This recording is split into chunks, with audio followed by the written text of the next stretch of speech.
Ce să vă spun? Joi, o zi frumoasă, 10 februarie 2022, 10 grade și afară și am ieșit la mișcare un pic așa.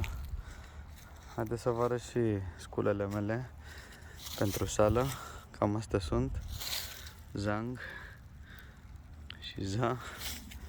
Hopa! Ne aclimatizăm așa frumos, oricum e cald afară, simțim energia telurică a pământului, ne descărcăm, ne încărcăm. Am făcut și o pomană mică aici la mormântul lui Anu pentru păsărele cu pâinică. Așa, ce vreau să fac astăzi? Ăla e muntele de gunoi care sper să dispară cât de curând. Aici în mijlocul naturii ce se creează prin gând. Așa, să revenim la subiect.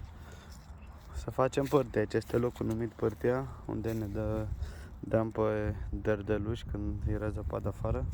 Eu cred că încă o să mai vină zăpada, chiar dacă vremea anunță un început timpuriu de primăvară. Da, și mai scoatem pomișoare ăștia care au crescut pe aici, îi replantăm în alte locuri, ca să prind. Nu e prima oară când o fac.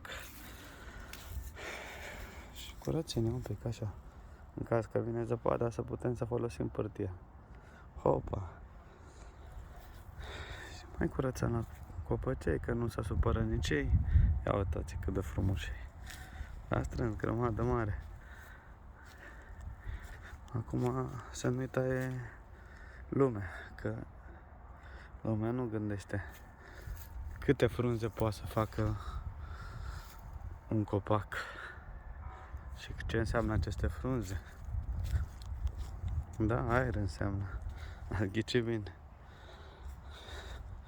Prunișorii mei merg bine, de la an la an. Mai greoi, dar toate la timpul lor, ca și cum. Da, hai că vă las, ce să vă zic, o zi frumoasă, cu sănătate. În caz că vă plictisiți prin casă, puteți să ieșiți prin natură. Înainte erau și gunoaie pe aici, acum pot să mă plimb de sculți. Nu sunt gunoaie, nu... În caz când apare mușchiul pământului, zice, atunci înseamnă că e sănătate maximă pentru natură. Este foarte... Hai să vedem ce o să iasă.